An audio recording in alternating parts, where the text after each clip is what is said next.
నమస్తే. ఏదైతే పవన్ కళ్యాణ్‌కి సంబంధించి ఇప్పుడు జనసేన కార్యాలయం అయితే ఓపెనింగ్ ఉంటుంది. మరి కాసేపట్లో జనసేన కార్యాలయానికి ప్రారంభోత్సవానికైతే పవన్ కళ్యాణ్ హైదరాబాద్ రాబోతున్నారు. మరి గతంలో తెలంగాణ మీద అనేక విమర్శలు చేసినటువంటి పవన్ కళ్యాణ్ ఇప్పుడు గతంలో ఎప్పుడు లేని ప్రేమ ఇప్పుడు పార్టీ కార్యాలయం ఓపెన్ చేసేసి ఇక్కడ మేము మున్సిపాల్‌లో కూడా ఇప్పుడు వచ్చే ఎన్నికల్లో పోటీ చేస్తామనేటువంటి మాటలైతే చెప్తున్నారు. అదే విధంగా మీ అయ్య జాగిరా అనేటువంటి విమర్శలు చేసినప్పటికీ ఇప్పుడు వచ్చి పార్టీ కార్యాలయం ఓపెన్ చేసి ఇక్కడ తెలంగాణలో పోటీ చేస్తే మరి తెలంగాణ ప్రజలు నమ్ముతున్నారా? మరి నమ్ముతారా పవన్ కళ్యాణ్ అనేది ఈ అన్ని విషయాల మీద మాట్లాడడానికి మనతో పాటు ఇప్పుడు జనసేన సెక్రటరీ కౌశిక్ గారు అయితే ఉన్నారు. ఒకసారి అడిగి తెలుసుకునే ప్రయత్నం చేద్దాం. చెప్పండి బ్రదర్, మరి ఏదైతే పవన్ కళ్యాణ్ ఇప్పుడు మరి కాసేపట్లో అయితే హైదరాబాద్ రాబోతున్నారు. మరి పార్టీ కార్యాలయం అయితే ప్రారంభోత్సవం జరుగుతుంది. మరి ఇలాంటప్పుడు గతంలో అనేక సార్లు తెలంగాణ మీద నెగిటివ్ విమర్శలు చేసినటువంటి పవన్ కళ్యాణ్ ఇప్పుడు ఇక్కడ వచ్చి పోటీ చేస్తామంటే తెలంగాణ ప్రజలు నమ్ముతారా మరి? మిత్రులందరికీ నమస్కారం. నా పేరు తాళూరు వెంకట కౌశిక్, జనసేన పార్టీ విద్యార్థి విభాగ అడాక్ కమిటీ మెంబర్. అయితే మీరు ఏదైతే చెప్పారో వ్యాఖ్యలో పవన్ కళ్యాణ్ గారు తెలంగాణకి వ్యతిరేకమని ఏదైతే వ్యాఖ్యలు చెప్పారో దాన్ని నేను ఖండిస్తున్నా. పవన్ కళ్యాణ్ గారు ఎప్పుడు తెలంగాణకి వ్యతిరేకమని, తెలంగాణ ప్రాంత పట్ల విద్వేషంతో గాని ఎప్పుడు లేడు. ఎందుకని చెప్తున్నా అంటే 2001 నుంచి ఆదిలాబాద్ తాండాలో బోర్లేసిన వ్యక్తి పవన్ కళ్యాణ్ గారు, నల్లగొండలో అంశాల మీద బోర్లేసిన వ్యక్తి పవన్ కళ్యాణ్ గారు, ఇట్లా రకరకాల అంశాల్లో తెలంగాణకి వరద సాయాలు చేసిన వ్యక్తి పవన్ కళ్యాణ్ గారు. రకరకాల అంశాల మీద రకరకాల ప్రాతిపదికన వచ్చినప్పుడు, తెలంగాణ అంశం వచ్చినప్పుడు కూడా మాట్లాడింది పవన్ కళ్యాణ్ గారు. ఇంకొక అంశం చెప్తున్నా, ఒక రౌండ్ టేబుల్ సమావేశం జరిగినప్పుడు విమలక్క గారు చెప్పారు, మలిదశ ఉద్యమంలో తెలంగాణ పోరాటాన్ని గురించి కానీ తెలంగాణకి అనుకూలం అని కానీ పవన్ కళ్యాణ్ గారు చెప్పారు. వ్యతిరేకమని ఎక్కడా చెప్పలేదు. తెలంగాణ విడిపోవటానికి మేము అనుకూలమే కానీ విడదీసిన విధానానికి మేము అనుకూలం కాదని పవన్ కళ్యాణ్ గారు చెప్పారు. ఇంకొక అంశంలో కూడా వెంకటకృష్ణ గారు అదే అదే నేను ఏమంటున్నానంటే, మీరు ఏదైతే 11 రోజులు అంటున్నారు కదా, ఆ 11 రోజుల అంశాన్ని పూర్తి స్పీచ్ పెట్టండి. ఆయన ఏం చెప్పిండంటే 11 రోజుల తర్వాత తెలంగాణని విడదీసినందుకు కాదు, తెలంగాణని మరియు ఆంధ్ర మధ్య విద్వేషపూరిత సంఘటనల మధ్య విడదీయటాన్ని నేను యాక్సెప్ట్ చేయట్లేదు అన్న. అంటే ఏంటంటే కొట్టుకోవటం, మీరు మేము తన్నుకోవటం అనే విధానంలో వద్దు. ప్రశాంతంగా కూర్చొని మీరు మేము విడిపోవాల్సిన పరిస్థితి రావాలి కానీ పెప్పర్ స్ప్రేలు కొట్టుకొని దాడులు చేసుకునే పరిస్థితి రాకూడదని చెప్పేసి ఏదైతే అంశాలు ఉన్నాయో అవి పవన్ కళ్యాణ్ గారు చెప్పారు. అంతే తప్ప పవన్ కళ్యాణ్ గారు ఎక్కడ తెలంగాణకి వ్యతిరేకమని కానీ, తెలంగాణ ప్రాంతం పట్ల అత్యంత ప్రేమ ఉన్న వ్యక్తి పవన్ కళ్యాణ్ గారు. ఎందుకని చెప్తున్నంటే, మీరు పోయిన ఎన్నికల్లో చూసుకుంటే ఆంధ్రప్రదేశ్ లో పవన్ కళ్యాణ్ గారు ఏం చెప్పారు, అక్కడ పోయి తెలంగాణకున్న పోరాట స్ఫూర్తి ఆంధ్రాకున్నదని చెప్పిండు. ఎవడైనా వాళ్ళ రాష్ట్రంలో స్వరాష్ట్రంలో ఎలక్షన్లు జరుగుతుంటే పక్క రాష్ట్రాన్ని బొగడరు. గద్దర్ గురించి గొప్ప చెప్పిండు. అనేక సందర్భాల్లో మాస్టర్జీ గారు, గద్దర్ గారు తెలంగాణ పోరాటం గురించి కానీ తెలంగాణ అంశాల గురించి కానీ వచ్చినప్పుడు పవన్ కళ్యాణ్ కమిటెడ్గా ఉండని చెప్పారు. ఇట్లాంటి అంశాలు వచ్చినప్పుడు నేను ఏమంటున్నానంటే, కొంతమంది రాజకీయ అవసరాల కోసం, రాజకీయ అస్తిత్వం కోసం ఇప్పుడు తెలంగాణలో జరిగే దరిద్రం ఏంటంటే, ఇలా అనకూడదు. ఎందుకంటున్నానంటే, తెలంగాణ తన రాజకీయ అస్తిత్వం కోల్పోయిన ప్రతిసారి ప్రాంతీయవాదం అనే ముసుగుని తీసుకొస్తున్నారు. కేసీఆర్ గారైనా, తర్వాత వచ్చేసి కాంగ్రెస్ పార్టీ అయినా ప్రాంతీయవాదం ముసుగుని తీసుకొస్తున్నారు. నేను ఒక విషయం అడుగుతున్నా, మన సర్పంచ్ ఎన్నికల్లో పోటీ చేసిన, మున్సిపాలిటీ ఎన్నికల్లో పోటీ చేసిన, మాకు 1%, 2% ఓట్ పర్సెంటేజ్ వచ్చింది. ఒకళ్ళో ఇద్దరో ముగ్గురో నలుగురో గెలిచారు మాకు. అంటే తెలంగాణ ప్రజలు ఆమోదించినట్టు కదా. నేను ఇంకో క్లియర్ క్వశ్చన్ కూడా అడుగుతున్నా, మొన్న రెండో తారీఖు సభ పెట్టినప్పుడు ఎవరైనా సామాన్య జనం వచ్చి ఒక ప్లకార్డ్ పట్టుకుని పవన్ కళ్యాణ్కి తెలంగాణకి రావద్దు, తెలంగాణకు వచ్చే నైతిక అర్హత లేదని ఎవరన్నా అన్నారా? ఒక కుల సంఘాలు, కొన్ని కాంగ్రెస్ పార్టీకి సంబంధించిన వ్యవస్థలు తప్ప ఎవరైనా న్యూట్రల్ జనం పవన్ కళ్యాణ్ రావద్దని అన్నారా? నేను అడుగుతున్నా, పొన్నం ప్రభాకర్ గారు పవన్ కళ్యాణ్ అయిపోగానే ప్రెస్ మీట్ పెట్టిండు కదా, ఒక 2 నిమిషాల్లో గ్యాప్ లో ప్రెస్ మీట్ లోకి వచ్చింది కదా. ఇదే మక్కలు కొనట్లేదని, ఇదే ధాన్యం కొనట్లేదని ఎందుకు పెట్టలా? అదే గతంలో నువ్వు కింటాకి 5 కేజీలు తీసుకుంటే మీ టీపీసీసీ ముఖ్యమంత్రి ప్రెసిడెంట్ ఉన్నప్పుడు ధాన్యం దోపిడీ జరుగుతుంది, రైతులు దోపిడీ జరుగుతుంది అంటే ఇప్పుడు 15 కేజీలు లాక్కుంటున్నారు కదా. మరి దాని మీద ఎందుకు ప్రశ్నించవు? దాని మీద ఎందుకు మాట్లాడు? నువ్వు అంటున్నావు కదా, బలహీన వర్గాలకు సంబంధించిన వ్యక్తిని, నేను బీసీ వ్యక్తిని అని చెప్పేసి అంటున్నావు కదా. 42% రిజర్వేషన్ ఎటుపోయింది? ఎస్సీ రిజర్వేషన్ లో 11% ఉంటే 9% ఎటుపోయింది? 9% తీసుకొస్తే అప్పుడు నీకేమైంది? అప్పుడు నువ్వెందుకు మాట్లాడలేదు బలహీన వర్గాలకు సంబంధించి? ఇంకా నువ్వు తెలంగాణ వచ్చిన తర్వాత 200 మంది విద్యార్థులు చచ్చిపోతే ఆ రోజు నువ్వేం చేసినావు? బలహీన వర్గాలకు సంబంధించి ఇదే బీసీ ఎస్సీ హాస్టల్లో అనేక మంది బహుజన వర్గాల బిడ్డలు ఉంటుంటే, బహుజన వర్గాల బిడ్డల మీద పెచ్చులు పడి తర్వాత అనేక అంశాలు జరుగుతుంటే కనీసం ఒక్కరోజు పోయి నువ్వు ఎందుకు పరామర్శ చేయాలా? ఎందుకు చేయాల? బీసీ సంక్షేమ సంఘం కదా. హాస్టల్లోనే బీసీ హాస్టల్ పరిస్థితి, ఆహార నాణ్యత లేక అనేక మంది విద్యార్థులు చచ్చిపోతున్నారు. నువ్వు ఎందుకు పరామర్శ చేయాలా? అంటే ఈ అంశాల మీద చేయాల్సిన ప్రాతిపదిక లేదు. ఏది డైవర్షన్ పాలిటిక్స్, ఏది ప్రాంతీయ విద్వేషాన్ని రెచ్చగొట్టి మళ్ళీ ఏది జిహెచ్ఎంసీ ఎన్నికల్లో లాభం పొందుదామని రాజకీయాలు చేయడానికి బాగుంటది. ప్రజలకి ఈ సరిపోవు ఇవన్నీ. టిఆర్ఎస్ పార్టీ అధ్యక్షురాలు కూడా కవిత గారు కూడా అన్నారు వన్ సైడ్ లవ్ మాకొద్దనేటువంటి వ్యాఖ్యలు కూడా చేసింది. మరి అయితే తెలంగాణకి ఇప్పుడు Pavan Kalyan one side love చేయడం వలన ఇక్కడ జనాలు ప్రేమిస్తలేరు పవన్ కళ్యాణ్ అనేటువంటి మాటలు ఆమె చెప్పింది. మరి దీనికి ఎట్లా చూస్తారు? వన్ సైడ్ లవ్ కవిత గారిదని చెప్తాను నేను. ఎందుకంటే నిజామాబాద్ లో పోటీ చేసినప్పుడు ఆమె రాజకీయాల్లో ఓడిపోవటం గెలవటం సహజం, దాన్ని నేను తప్పుపట్టను. కానీ నువ్వు ఎలక్షన్ లో గెలవకూడదని 180 నుంచి 200 మంది రైతులు నామినేషన్ వేశారు నీకు వ్యతిరేకంగా. అది వన్ సైడ్ లవ్. జనం వద్దంటన్నా నువ్వు రాజకీయాల్లో రావటం వన్ సైడ్ లవ్. 10 ఏళ్ల పరిపాలనలో మీరు ఎక్కడున్నారు? ఈ రోజు బయటకు వచ్చేసి నేను పార్టీ నుంచి సస్పెండ్ చేసిన తర్వాత మీరు మాట్లాడుతున్నారు, పార్టీలో ఉండి మాట్లాడాల. ఇదే అంశాలు అనేక ఇప్పుడు సామాజిక తెలంగాణ, సామాజిక న్యాయం అంటున్నారు. 33% రిజర్వేషన్ 21% తగ్గించింది ఎవరు? బీసీల రిజర్వేషన్. నేను ఇంకో అంశం కూడా అడుగుతున్నా. నేను అమ్మనైతా అంటుంది కదా తెలంగాణకి, నేను అమ్మనైతున్నా అంటున్నా. అమ్మ పరిపాలనకు రాదు, గుర్తుపెట్టుకో. వాళ్ళ బిడ్డల్ని పరిపాలించాలని చూస్తాయి. బీసీ, ఎస్టీ, మైనార్టీ వర్గాలను ఒక ముఖ్యమంత్రిని చేయండి, మేము స్వాగతిస్తాం. నేను ముఖ్యమంత్రిని అయినా అని చెప్తారు ఎందుకు? ఇప్పుడు ఇక్కడ ఒక అంశం చెప్తున్నా. కేసీఆర్ గారు బాప అయ్యారు, కేటీఆర్ గారు కొడుకు అయ్యిండు, తర్వాత వచ్చేసి హరీష్ రావు గారు మనవడు అయ్యిండు, మేనమామ అయ్యిండు, ఏమో అమ్మ అయ్యింది. తెలంగాణ మొత్తం వాళ్ళే అయినప్పుడు ఇంకెవరు ఉంటారు? ఇంకా ఈ విధానాలు కరెక్ట్ కాదు. నేను ఏమంటున్నానంటే వారు కొత్తగా పార్టీ పెట్టారు, మేము స్వాగతిస్తున్నాం. అనేక మంది యువతకి అవకాశాలు వస్తాయి. మేము కూడా ఇక్కడ ఒక ప్రజా పరిపాలన చేయాలనే దృష్టితో ప్రజల ఆమోదంతో వస్తున్నాం. నేను ఇంకో అంశం క్లియర్ గా స్పష్టంగా చెప్తుంది ఏంటంటే తెలంగాణ రాజకీయాల్లో పెట్టింది తెలంగాణ వ్యక్తుల్నే, దయచేసి ఆంధ్ర వ్యక్తుల్ని పెట్టలేదు. ఇక్కడ ఎమ్మెల్యేలు, ఎంపీలు కాకపోతే నెక్స్ట్ ముఖ్యమంత్రి అయ్యేది తెలంగాణ బిడ్డలే. తెలంగాణ బిడ్డలు కాకుండా ఆంధ్ర వ్యక్తులు ఎవరన్నా తీసుకొస్తే ఈ జెండాని పోస్ట్ విసిరిగొట్టి తెలంగాణ కోసం ఉద్యమం చేసే వ్యక్తులు మేమే. అట్లా జరగట్లేదు కదా. నేను ఏమంటున్నానంటే ఇప్పుడు కొండగట్టుకు 38 కోట్లు ఇచ్చిండు, వరద సహాయాలకు ₹1 ఇచ్చిండు. అవి పవన్ కళ్యాణ్ గారు చేయాల్సిన అవసరం లేదు, కానీ చేసిండు. ఎందుకంటే మన మీద ప్రేమ ఉంది.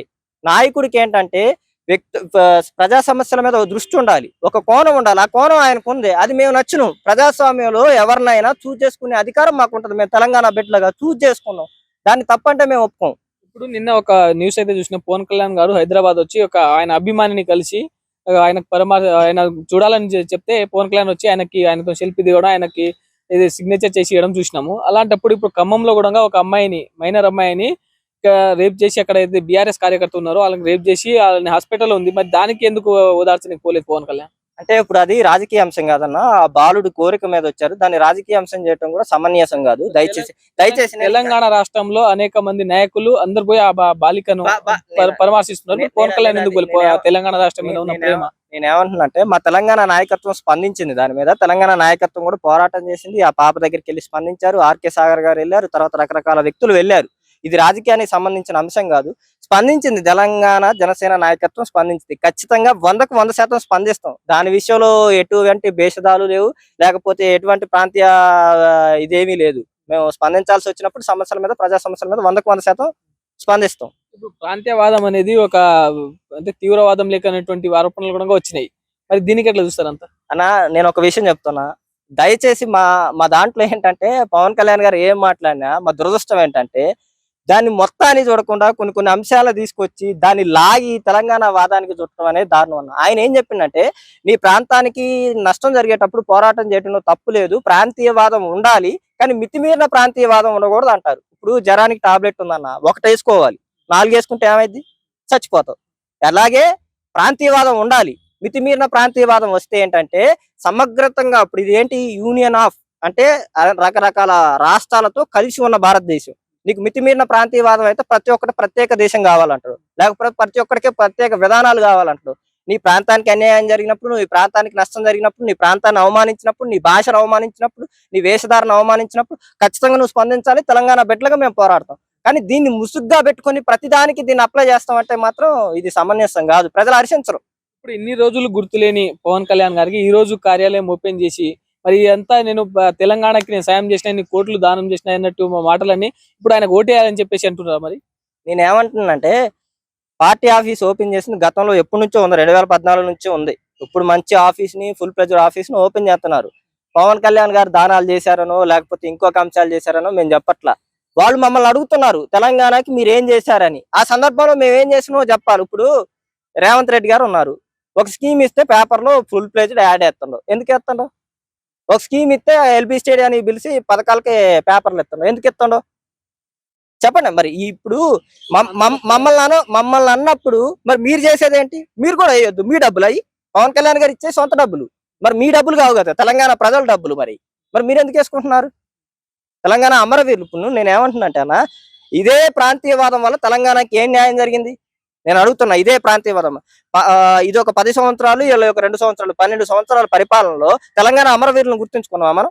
1200 మంది అమరవీరులకు ఎందుకు న్యాయం చేయలేకపోతున్నాం ఇప్పుడు వరకు? ఇదే మన ప్రాంతీయవాదం వల్ల మన నీళ్లు, నిధులు, నియామకాలు ఎక్కడికి పోయినాయి? బలహీన వర్గాలు ఏదైతే బలహీన వర్గాలు ఉన్నాయో, బలహీన వర్గాలు ఏం లాభపడ్డాయి? ఇదే తెలంగాణ వల్ల. నేను అడుగుతున్నా, ఏం జరిగింది తెలంగాణ వల్ల? కొంత న్యాయం జరిగింది. నేను 100% తప్పు జరిగిందని నేను అనట్లా, కొంత న్యాయం జరిగింది. మనం ఏదైతే ఆకాంక్షలతో నెరవేర్చుకున్న తెలంగాణ, ఏదైతే ఆకాంక్షల కోసం పోరాటం చేసిన తెలంగాణ ఏమైంది అంటున్నా, ఎటు పోయింది అంటున్నా. ఏనగాసి నక్కల పాలైపోయింది. కమిషన్లకే, కాంట్రాక్టులు పంచుకోవడానికి అయిపోయింది.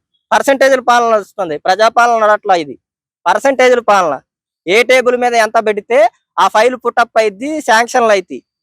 నేను అడుగుతున్నా, ఇదే రేషన్ కార్డుల గురించి మాట్లాడుతున్నారు. తెలంగాణ సమాజంలో ఉన్న అందరికీ రేషన్ కార్డులు వచ్చినాయా? అర్హులైన అందరికీ. ఇందిరమ్మ ఇల్లు గురించి మాట్లాడుతున్నారు. ఒక్కొక్క స్కీమ్ మీద గంట మాట్లాడతాను నేను, నాకు అవకాశం ఇస్తే. ఇదే ఇందిరమ్మ ఇల్లు గురించి మాట్లాడుతున్నారు. ఇందిరమ్మ ఇల్లు 400 గజాల్లో నుంచి 600 గజాల్లో ఎందుకు కట్టుకోవాలని చెప్పారన్నా? ఒక కుటుంబంలో 3-4 బెడ్లు ఉంటే, అగ్గిపెట్టులాగా ఇల్లు ఉంటే, భవిష్యత్తులో వాళ్ళు పెరిగితే ఆ ఇల్లు కాపాడేది ఎవరన్నా? ఆ ఇల్లు పెంచాల్సింది ఎవరు బాధ్యత? నీకెందుకు 5 ఎకరాల్లో ఉండాలి? పేదోడికి ఎందుకు ఉండకూడదు? నువ్వు ఇవ్వాల్సిన 5 లక్షలు కదా. నువ్వు 5 లక్షలు ఇస్తే వాడు 1 లక్ష 2 లక్షలు అప్పు తెచ్చుకొని మంచిగా కట్టుకుంటాడు కదా. నీకేం బాధ? అంటే పేదవాడు ఎప్పటికీ అదే విధానంలో ఉండాలనే, మూసుకట్టు విధానంలో ఉండాలనే. నీ యంగ్ ఇండియా స్కూల్స్ గురించి చెప్తున్నావు కదా, దాని గురించి కూడా మాట్లాడతా. ఇప్పుడు ఫైనల్ గా ఏదైతే పవన్ కళ్యాణ్ ఒక పార్టీ కార్యాలయం ఓపెన్ చేసేసి అయితే ఇప్పుడు వచ్చే మున్సిపల్ ఎన్నికల్లో కూడా పోటీ చేస్తామంటారు. మరి తెలంగాణ ప్రజానికం అంతా నమ్మేటట్టు ఉన్నారా మరి పవన్ కళ్యాణ్? నేనేం చెప్తున్నా అంటే అన్న, సర్పంచ్ ఎన్నికల్లో మాకు ఓట్లు వచ్చినాయి. తర్వాత గతంలో జరిగిన మన మున్సిపాలిటీ ఎలక్షన్ లో కూడా మాకు ఓట్లు వచ్చినాయి. మేము ఆల్రెడీ ప్రజల ఆమోదాన్ని పొందిను. కొత్తగా పొందేది ఏమీ లేదు. ఇంకా నల్గొండ జిల్లాలో మంచిర్యాలలో అక్కడ గెలిచినాం. మేము 2 స్థానాలు గెలిచినాం. ప్రజాక్షేత్రంలో మేము ఆమోదం పొందినాం. ఇంకా కొత్తగా ఇక్కడికి వచ్చి ప్రజల ఆమోదాన్ని పొందాలి, లేకపోతే ఈ నాయకుల ఆమోదాన్ని పొందాలనేది ఏమీ లేదు. ఇది బరాబర్ తెలంగాణ ప్రజల కోసం, తెలంగాణ హక్కుల కోసం పోరాటం చేసే పార్టీ. నేను ఇంకో విషయం కూడా చెప్తున్నా, వీళ్ళందరికీ ఒక క్లారిటీ ఇస్తున్నా, స్పష్టంగా ఇస్తున్నా. మీ అవమానపు పునాదుల మీదే మా జనసేన జెండా ఎగరవేస్తాం తెలంగాణలో. మళ్ళీ చెప్తున్నా, మీ అవమానపు పునాదుల మీదే తెలంగాణలో జనసేన ఆత్మగౌరవపు జెండాను ఎగరవేస్తాం. మీ కళ్ళ ముందు చూస్తారు. ఎందుకని కాంగ్రెస్ ఎంత భయపడుతుందంటే, ఒకటే అంశం చెప్తున్నా. 2014లో ఒక పిలిపించిండు పవన్ కళ్యాణ్ గారు, కాంగ్రెస్ హటావో దేశ్ బచావో అని. కాంగ్రెస్ పార్టీ కుప్ప ఊలిపోయింది. మళ్ళీ వాళ్ళ అధికార పీఠం కూలిపోతుందని ఆ భయంతో వెన్నులో వణుకు వచ్చి, అసలు అయిపోయిన ఒక్క నిమిషంలోనే ప్రెస్ మీట్కి వస్తారన్నా.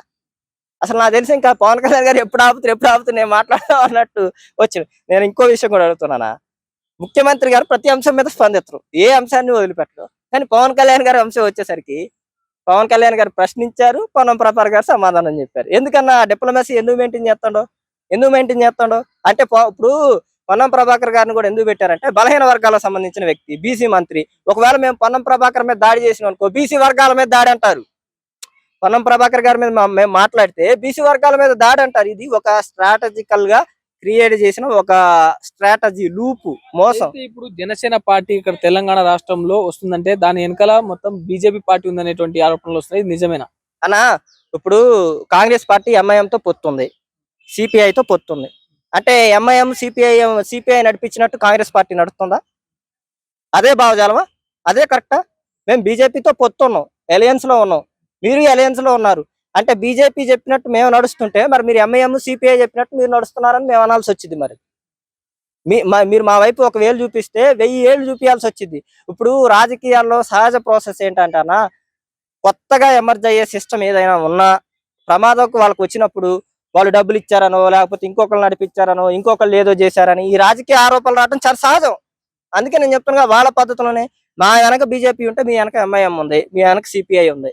మీరు సిపిఐ ఎంఐఎం భావజాలతో నడుస్తున్నారు, మీరు కాంగ్రెస్ పార్టీ భావజాలతో నడవట్లేదు. ఇంకా వాళ్ళకి సంబంధించిన వాళ్ళు అన్నారు, వాళ్ళ కాంగ్రెస్ పార్టీ నాయకులే, ఇది కాంగ్రెస్ పార్టీలా లేదు, టీడీపీ పార్టీలా ఉందని అన్నారు. ఇక నేను అక్కడ పోతే కనీసం సిగ్గు చేయడం అనిపించింది వాళ్ళకి.